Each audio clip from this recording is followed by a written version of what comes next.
RR6 news కి స్వాగతం. జలదంగి మండలంలోని బ్రాహ్మణక్రాక గ్రామంలో ఖరీఫ్ సీజన్ సందర్భంగా ఏర్పాటు చేసిన ధాన్యం కొనుగోలు కేంద్రం ప్రారంభోత్సవ మహోత్సవంలో గౌరవనీయులైన ఉదయగిరి శాసనసభ్యులు శ్రీ కాకల సురేష్ గారు పాల్గొన్నారు. ఈ సందర్భంగా ఆయన రైతన్నలతో మాట్లాడుతూ రైతు ప్రభుత్వం అనగానే గుర్తొచ్చే పేరు తెలుగుదేశం ప్రభుత్వం అని స్పష్టం చేశారు. రైతు రాబడి పెరిగే దిశగా, రైతు కష్టాలు తగ్గించే దిశగా, రైతు గౌరవం కాపాడే దిశగా తెలుగుదేశం ప్రభుత్వం ప్రతి ఒక్క అడుగు మోస్తోందని ఆయన ఉద్ఘాటించారు. ఈ ప్రభుత్వం రైతన్నకు అండదండలుగా నిలిచి ఆయనకు రావాల్సిన ప్రతి హక్కు, ప్రతి లబ్ధి సమయానికి చేరేలా కట్టుదిట్టమైన చర్యలు తీసుకుంటుందని వివరించారు. అంతేకాకుండా అన్నదాత సుఖీభవ పథకం ద్వారా రైతు జీవన ప్రమాణాలు మెరుగుపడేలా, రైతు బిడ్డల భవిష్యత్తు బలపడేలా కృషి జరుగుతుందని చెప్పారు. అంతేకాకుండా రైతన్నలు ఆర్థికంగా బలపడే దిశగా ప్రభుత్వం ముందుకు సాగుతోందని తెలియజేశారు. ఉత్తర కాలువకు సంబంధించి ఉదయగిరి నియోజకవర్గానికి అన్యాయం జరిగిందని నేను భావిస్తా ఉన్నాను. ఎందుకంటే రాళ్లపాడు రిజర్వాయర్ లాంటి రిజర్వాయర్ మనకెందుకు లేదు అని నా ప్రశ్న. ఉదయగిరి నియోజకవర్గంలో రాళ్లపాడు రిజర్వాయర్ లాంటి రిజర్వాయర్ మనకు ఎందుకు లేదు? మనకు సమస్యలు విపరీతంగా ఉన్నాయి. ఇక్కడ తాగేదానికి కుప్పే నీళ్లు లేవు, మంచి నీళ్లు లేవు. ఇంత ముందు పాలకులంతా ఏం చేశారనేది నాకు అర్థం కావటం లేదు. కనీసం మన సాగునీరు అవసరాలకి పక్కన పెడితే కాసేపు కనీసం తాగేదానికైనా మనకు ఒక రిజర్వాయర్ బిల్డ్ చేసి ఉండాల్సిన పరిస్థితి ఉంది. ఎక్కడా కూడా ఒక చెరువు కూడా సరిగ్గా నింపుకోకుండా నీళ్ళని మొత్తం చివరికి వెళ్లే పరిస్థితి. ఆ పరిస్థితి నుంచి బయటికి రావాలి. నా కృషి నేను చేస్తా ఉన్నాను. ఎగ్జాంపుల్ కాగుటూరు కెనాల్ ఉంది. కాగుటూరు కెనాల్ కంప్లీట్ చేయకుండా వదిలి పారేశారు. 18,000 ఎకరాల ఆయకట్టు ఉంది. అక్కడ 18,000 ఎకరాల ఆయకట్టు లేకుండా పోయింది. గత ఉత్తర కెనాల్ వేసి దాదాపు నీళ్లు తరబడవుతా ఉంది. ఈ రోజు కూడా దానికి మనం నీళ్లు తెచ్చుకోలేని పరిస్థితి. మన మధురెడ్డి గారు, నేను దాని మీద ప్రత్యేక దృష్టి పెట్టున్నాం. అలాగే ఉదయగిరి నియోజకవర్గంలో 149 చెరువులు ఉన్నాయి. ఆ చెరువులన్నింటినీ బాగు చేసుకునే బాధ్యత మన మీద ఉంది. దానికి మన మధురెడ్డి గారు ఇన్ఛార్జ్ గా ఉండబోతున్నారు.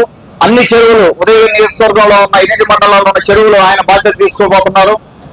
వాటిని మనకు అనుగుణంగా బ్యూటిఫికేషన్ అవ్వచ్చు, దానికి నీళ్లు బయటికి పోకుండా దానిలో ఉన్న గ్రావెల్ కొల్లగొట్టకుండా ఎవరు దానికి ఒక పద్ధతి మెయింటైన్ చేసే విధంగా ఆ చెరువుల్ని మేనేజ్ చేయమని చెప్పి మధురెడ్డి గారికి చెప్పడం జరిగింది నేను. అలాగే మనకి ఇప్పుడు అప్పలనాయుడు ఉన్నాడు ఇక్కడ సొసైటీ చైర్మన్.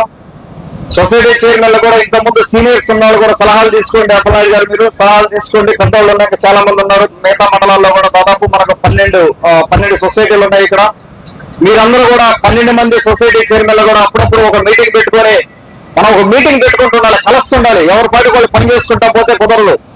అప్పుడప్పుడు కలవాలి, కలిసి మీకున్న ఎక్స్పీరియన్స్ వాళ్ళతో షేర్ చేసి, వాళ్ళకున్న ఎక్స్పీరియన్స్ మీతో షేర్ చేసి, ఇక్కడ రైతుల ఇబ్బందులు ఏంటి, అక్కడ రైతుల ఇబ్బందులు ఏంటి, మీరు కూడా వాళ్ళని కొంత ఎడ్యుకేట్ చేసే పరిస్థితి ఉంటుంది.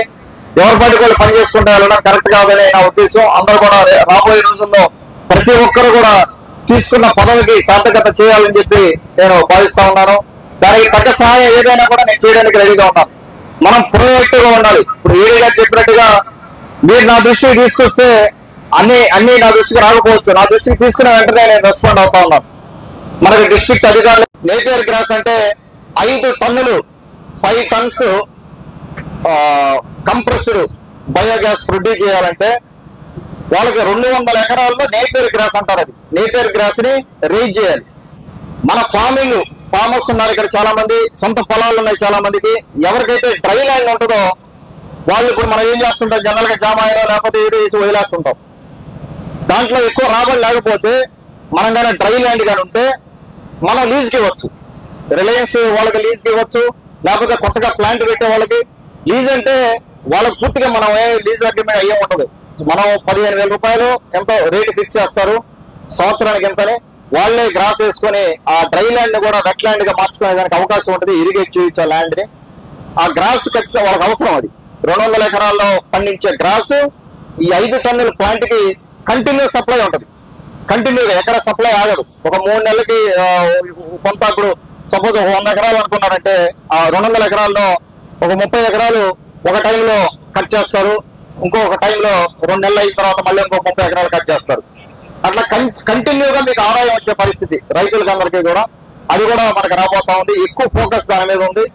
తర్వాత సోలార్ ప్లాంట్స్ గవర్నమెంట్ నుంచి కొన్ని పెడుతున్నాం. సోలార్ ప్లాంట్లు వీటన్నిటికీ ఏంటంటే ఈ పెట్టే వాటన్నిటికీ కూడా మనది ఈ wet land dry land wet land గా మార్చుకునే పరిస్థితి. అలాగే ఉద్యోగాలు వచ్చే పరిస్థితి. మన ఒక్క 1000 ఉద్యోగాలు వీటన్నిటి ద్వారా వచ్చినా కూడా దాదాపుగా 4,000 ఉద్యోగాలు క్రియేట్ అవుతాయి ఆటోమేటిక్ గా. 1000 ఉద్యోగాలను బేస్ చేసుకుని 4,000 మంది ఉద్యోగాలు తర్వాత ఏడే పరిస్థితి. మొన్న అసెంబ్లీలో లోకేష్ బాబు గారు కానీ బాబు గారు కానీ క్లియర్ గా రిప్రజెంటేషన్ వాళ్ళు ఇచ్చిన ప్రెజెంటేషన్స్ లో 4,70,000 మందికి ఈ 15 నెలల్లో ఉద్యోగాలు ఇచ్చాం. మనం లక్ష్యంగా పెట్టుకున్నది 20 లక్షలు, కానీ ఇప్పటికే 4,70,000 ఉద్యోగాలు మనం ఆల్రెడీ ఇవ్వడం జరిగింది. బాబు గారు ఒకటే చెప్పారు, ఈ వైసీపీ ఫేక్ ప్రచారాలు వాళ్ళు చేసే ఫేక్ ప్రచారాలు తిప్పికొట్టడానికి క్లియర్ గా ఎవరెవరికి ఉద్యోగం ఇచ్చింది పేర్లతో సహా కూడా ఇస్తామని చెప్పారు. నాకు తెలిసి ఏ ప్రభుత్వం కూడా ఇంత డీటెయిల్ గా డేటా ఇచ్చిన ప్రభుత్వం ఇంత ముందు లేదు. బాబు గారు క్లియర్ గా డేటా అంతా మొత్తం అందరి ముందు పెడతారు. ఎక్కడ ఏ ఫేక్ ప్రచారాన్ని కూడా మనం సహించాల్సిన అవసరం లేదు. అందరం కూడా జాగ్రత్తగా ఉండాల్సిన అవసరం ఉంది. ప్రతిదీ తిప్పికొట్టాలి. మీకు అవకాశం ఉన్నంత వరకు ఎక్కడ ఏ ఊళ్ళో ఏ ప్రచారం జరుగుతున్నా కూడా నేను ఇప్పుడు చెప్పినవి కూడా మీరు ఒకసారి మళ్ళీ ఆలోచన చేసి తిప్పికొట్టాల్సిన పరిస్థితి. నాయకులందరూ చాలా తెలివైన వాళ్ళు ఉన్నారు ఇక్కడ. అందరూ కూడా రాజకీయ పొలిటికల్ అవేర్నెస్ ఉండే నాయకులందరూ మనం చేసే పథకాలు ఏంటి, మన ప్రభుత్వం ఏం చేస్తా ఉందనేది ఊళ్ళల్లో మనం చెప్పుకోవాలి. చెప్పుకోకపోతే రేపు లోకల్ బాడీ ఎలక్షన్స్ లో వచ్చే పరిస్థితి. లోకల్ బాడీ ఎలక్షన్స్ లో ఒకటే పద్ధతి, రెండో పద్ధతి అనేది ఇక్కడ 143 సర్పంచులు మనం గెలిస్తే రాలంతే. 143 సర్పంచులు మనం గెలిస్తే రాలి. ఎంపీటీసీలు జెడ్పీటీసీలు ఏ ఒక్కరు కూడా పోరాడికి లేదు. చెప్తా ఉండండి, మన తెలుగుదేశం ప్రభుత్వం ఉంది. మన సర్పంచ్ ఉంటే ఆ పంచాయతీ అభివృద్ధి అవకాశం ఉంటుంది. మళ్ళీ సర్పంచ్ ఎవరినో రిజిస్ట్రేషన్ పెట్టుకుని వైసీపీ తీసుకుని వాళ్ళతో మనం రోజు పొద్దులు వస్తాం పంచాయతీ చేసుకుంటా. ఈ అభివృద్ధి 3 అంటే అవ్వకపోవచ్చు, 2 అయితే డెఫినెట్ గా అవుతుంది. 3 అడగాలి, అది 3 చేయాలని మీరు అది మీరు మాట్లాడుకొని బ్రాహ్మణ కాక నాయకులందరూ కూర్చొని మాట్లాడుకొని మీరు ఏదో ఒకటి చెప్తే ఫైనల్ గా నాకు దాన్ని బట్టి మనం చెప్పాలి. దయచేసి అది ఒకసారి అందరూ కూడా మాట్లాడుకోండి అన్న. బ్రాహ్మణ కాక వాళ్ళందరూ మీరు కూడా అన్న కూర్చొని మాట్లాడుకొని మీరందరూ కూర్చొని మాట్లాడుకోవడం ఏదో చెప్తే నాకు ఫైనల్ గా చేయొచ్చు. అలాగే కొండాపురం సాయిపేట పంచాయతీ ఒకటి, అలాగే ఇంకొన్ని పంచాయతీలు మనకి లిస్ట్ వస్తా ఉంది. అంటే అడ్మినిస్ట్రేషన్ సులభతరం చేసుకోవడానికి ఎక్కువ డెవలప్ అయ్యేదానికి అవకాశం ఉంది. 2 పంచాయతీలు ఉంటే 2 రకాల ఫండ్స్ వస్తాయి మనకు. 2 పంచాయతీలు, 2 చైర్మన్, 2 సర్పంచులు కానీ అన్ని రకాలుగా కూడా మనకు బెనిఫిట్ అవుతుంది. దానివల్ల దయచేసి దాన్ని అందరూ కూడా అర్థం చేసుకొని సపోర్ట్ చేసి మీరందరూ కూడా కూర్చొని ఏం చేయాలని చెప్తే దాని ప్రకారం అది వెళ్దాం. అదొకటి.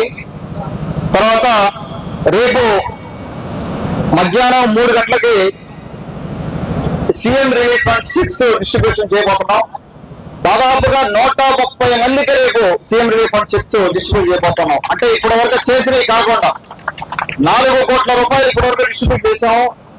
రేపు చేపేది అమౌంట్ ఇంకా నాకు తెలియదు అంతా. 130 మందికి రేపు సీఎం రిలీఫ్ ఫండ్ చెక్కుపోతున్నాం. దీనికి మన గౌరవ ముఖ్యమంత్రి వర్యులు శ్రీ నారా చంద్రబాబు నాయుడికి డెఫినెట్ గా మనం కృతజ్ఞత చూపెట్టాలి. ఉదయగిరి నియోజకవర్గం తరఫున పెద్ద ఎత్తున మనకు సహాయం చేస్తా ఉన్నారు. వారికి ప్రత్యేకంగా నా ధన్యవాదాలు తెలుపుకుంటా ఉన్నాను. అలాగే మనకు ఇండస్ట్రీస్ వైపు చూసుకుంటే ఉదయగిరి నియోజకవర్గంలో ముఖ్యంగా మనం ఐడెంటిఫై చేసింది ఈ బయో బీసీజీ కంప్రెస్డ్ సిపిజీ అంటారు. అది కంప్రెస్డ్ బయోగ్యాస్ అని చెప్పి ఆ ప్లాంట్స్ పెట్టడానికి, అంటే మనకు ఉదయగిరి నియోజకవర్గం అనుకూలంగా ఉంటుంది ఆ ప్లాంట్స్ పెట్టడానికి. మనకంటే కొన్ని ఇండస్ట్రీస్ పెట్టడానికి నేళ్ల పరిస్థితి అవ్వచ్చు, ల్యాండ్ అవ్వచ్చు, అక్కడ ఉన్న రీసోర్సెస్ అవ్వచ్చు, వాటిన్నిటికి అనుకూలంగా చూసుకుంటే మనకు ప్రత్యేకంగా మనకున్న అవకాశం ఏంటంటే ఈ కంప్రెస్డ్ బయోగ్యాస్ ప్లాంట్ పెట్టచ్చు. నా మిత్రుడు ఒకడు యుఎస్ నుంచి ఒక 13 ఎకరాలు కలిగిరిలో కొనుక్కొని ఒక 5 టన్స్ ప్లాంట్ పెడతా ఉన్నాడు. ఇప్పుడు ఇంకొక 5 టన్స్ మళ్ళీ ఎక్స్పాండ్ చేస్తాడు ఫ్యూచర్ లో. అదొకటి. తర్వాత మన ఎంఎస్ఎంఈ పార్క్ కలిగిరిలో స్టార్ట్ చేయబోతా ఉన్నాం. అక్కడ కూడా కొన్ని ప్లాంట్స్ పెట్టేదానికి కొంతమంది ముందుకు వస్తా ఉన్నారు.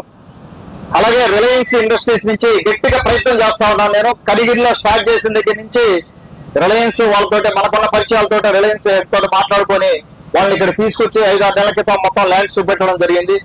ఈ రిలయన్స్ వాళ్ళు కూడా వచ్చి దాదాపుగా ఒక 5 ప్లాంట్లు, అంటే ఒక్కొక్కటి 22 ప్లాంట్స్ 100 టన్స్ దాకా 100 టన్స్ కెపాసిటీ తోటి ప్లాంట్లు పెట్టాలని దాదాపుగా పెద్ద ఇన్వెస్ట్మెంట్. అది ఇక్కడ మనకు ఉద్యోగాలు వచ్చే అవకాశం ఉంది. దాని గురించి వెనక్కి వెళ్లాల్సిన అవసరం లేదు. అలాగే మనకు శ్రీశక్తి చూశారు, ఆర్టీసీ బస్సుల్లో మనం ప్రయాణం చేసేది ఎంతో ఆనందంగా ఉన్నారు. మహిళలందరూ కూడా హ్యాపీగా నెల్లూరుకి వెళ్తున్నారు. ఒకసారి సరదాగా నెల్లూరుకి వెళ్ళి డిన్నర్ లంచ్ చేసుకుని పిల్లల్ని తీసుకెళ్లి కూర్చోబెట్టుకుని హ్యాపీగా తిరుగుతూ వస్తూ ఉన్నారు. కొన్ని బస్సుల్లో చూస్తే అక్కడ లోపల కూర్చొని వెజిటబుల్స్ ఉంచుకునే పరిస్థితి. వాళ్ళు వేరే పనికి వెళ్తా ఉంటే ఉదయం నిలిచి వెజిటబుల్స్ అక్కడ ఉంచుకొని కార్లోనే. మీరు బాంబేకి వెళ్తే చూసుంటారు, మీరు ఎప్పుడైనా బాంబేకి వెళ్తే తెలుస్తుంది. లోకల్ ట్రైన్ ఎక్కితే ఆడపడుచులు వెజిటబుల్స్ అన్ని అందులో పెట్టుకుంటారు లోకల్ ట్రైన్ లో.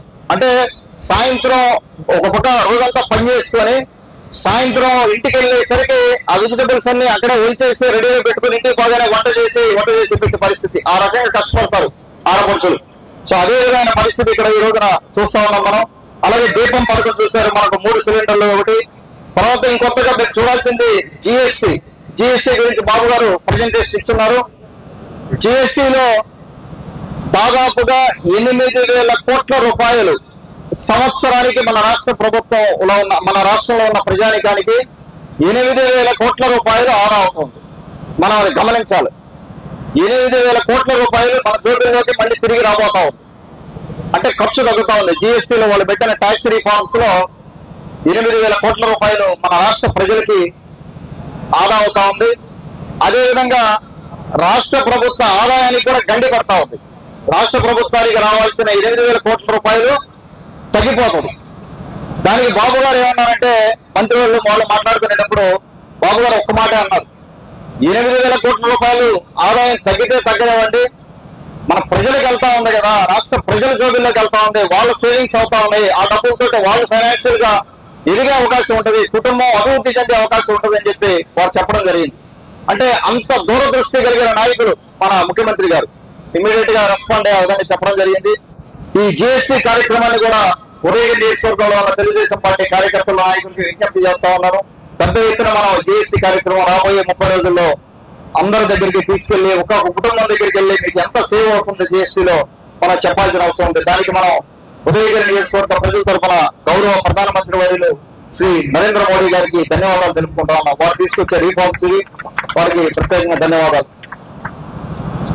అలాగే పెన్షన్స్ చూశారు మీరు, పెన్షన్స్ గురించి మీకు అందరికీ ఐడియా ఉంది. అలాగే ఆటో వాళ్ళకి, ఆటో డ్రైవర్స్ కి 15,000 రూపాయలు రేపు అక్టోబర్ 5వ తేదీన వాళ్ళ అకౌంట్స్ లో పడబోతా ఉంది. గొప్ప కార్యక్రమం అది. ఆటో వాళ్ళందరికీ కూడా ఊతమిచ్చే కార్యక్రమం అది. అలాగే మనం ఉదయగిరి నియోజకవర్గంలో ఈ పంచాయతీ రిఫార్మ్స్ కొన్ని, అంటే పంచాయతీ స్ప్లిట్ కోసం కొంత రిక్వెస్ట్లు అడుగున్నారు, మనం చేసుకోవచ్చాయి. బ్రాహ్మణ కాకిన కూడా 2 పంచాయతీల కింద చేయాలన్న ఉద్దేశంతో ఒక రిప్రజెంటేషన్ ఇవ్వడం జరిగింది. మా నాయకులందరూ కూడా చెప్పారు. అది లోకేష్ బాబు గారు కావచ్చు, ఉదయగిరి నియోజకవర్గం పట్ల ప్రత్యేక శ్రద్ధ చూపెడతా ఉన్నారు. దీనికి చేయాల్సింది చాలా ఉందని చెప్పి ప్రతిసారి కూడా వారి మాటల్లో నాకు అది కనిపిస్తా ఉంది. మనకు అడిగిందంతా చాలా వరకు చేస్తా ఉన్నారు. ఇంకా మనం పోరాడి మొత్తం తెచ్చుకున్నాం, ఎక్కడ ఒక పైసా పోకుండా. అలాగే మీరు చూస్తే మన రైతు ప్రభుత్వంలో అన్నదాత సుఖీభవ 20,000 రూపాయలు రైతు అకౌంట్ లోకి వేసే కార్యక్రమం. దాంట్లో 7,000 రూపాయలు మనం ఆల్రెడీ జమ చేయడం జరిగింది. మిగతాయి కూడా 2 విడతల్లో మనం జమ చేయడం జరుగుతూ ఉంది. సూపర్ 6 లో మనం ఏ పథకాలు అయితే చెప్పామో రైతుకి అండగా ఉండే ప్రభుత్వం పనిముట్ల దగ్గర నుంచి రైతుకి ఏ అవసరం ఉన్నా కూడా మనం దగ్గర నుండి చూసుకునే పరిస్థితి. ముఖ్యంగా ఉదయగిరి నియోజకవర్గంలో అది చాలా అవసరం. అది తల్లికి వందనం చూశారు మీరు పథకం. 6 మంది పిల్లలున్నా 7 మంది పిల్లలున్నా కూడా మనం తల్లికి వందనం వేసుకోవడం జరిగింది. మొన్న డిఎస్సి చూశారు, దాదాపుగా 16,000 ఉద్యోగాలు. ఒక పెద్ద హిస్టారికల్ ఈవెంట్ జరిగింది అక్కడ మన అసెంబ్లీ దగ్గరలోనే, సెక్రటేరియట్ వెనకాల 16,000 మందిని అక్కడికి పిలిపించి స్వయంగా బాబు గారు కానీ లోకేష్ బాబు గారు కానీ స్వయంగా వాళ్ళకి ఉద్యోగాల అపాయింట్మెంట్స్ ఇవ్వడం జరిగింది, మా చేత ఇప్పించడం జరిగింది. నెల్లూరు జిల్లాలో ముఖ్యంగా ఉదయగిరి నియోజకవర్గంలో ఎక్కువ మందికి ఉద్యోగాలు రావడం జరిగింది. 119 మందికి ఉద్యోగాలు రావడం జరిగింది. మనం కార్యక్రమం కూడా చేయబోతా ఉన్నాం. కష్టపడి ఉద్యోగాలు తెచ్చుకున్నారు, 16,000 మంది ఉద్యోగాలు. అలాగే ఉద్యోగాలు మొన్న అసెంబ్లీలో మీరు చూసుంటే, అసెంబ్లీ చివరి రోజున 8 రోజుల సమావేశాలు జరిగితే చివరి రోజున మన గౌరవ ముఖ్యమంత్రి గారు ప్రతి దాని మీద కూడా ఒక ప్రజెంటేషన్, అంటే ఒక జవాబుదారీతనం, ప్రజలకి జవాబుదారీతనంగా ఉండాలన్న ఉద్దేశంతో లెక్కలతో సహా వైసీపీ చేసే విష ప్రచారం, ఒక పక్క ఆ విష ప్రచారం జరుగుతూనే ఉండదు. పనికి వాళ్ళ పేపర్ ఒకటి సాక్షి ఒకటి పెట్టుకుని దాంట్లో అంతా మొత్తం ఫేక్ ప్రచారం, ఫేక్ సోషల్ మీడియాను వాడుకొని అన్ని కూడా ఫేక్ ప్రచారాలు చేస్తూ ఉంటారు. అందుకని చెప్పి బాబు గారు పూర్తిగా లెక్కలతో సహా సాయంత్రం పూట 3-4 గంటల నుంచి దాదాపు గంటన్నర సేపు ఆయన అలాగే ఆ ప్రజెంటేషన్లు అన్ని ఇవ్వడం జరిగింది. ఇరిగేషన్ అవ్వచ్చు, ఇండస్ట్రీస్ అవ్వచ్చు, రైతులకు సంబంధించింది అవ్వచ్చు, లా అండ్ ఆర్డర్ అవ్వచ్చు, అన్నిటి మీద కూడా మీరు కానీ చూస్తే అవన్నీ కూడా బయటకు ఇవ్వడం జరిగింది.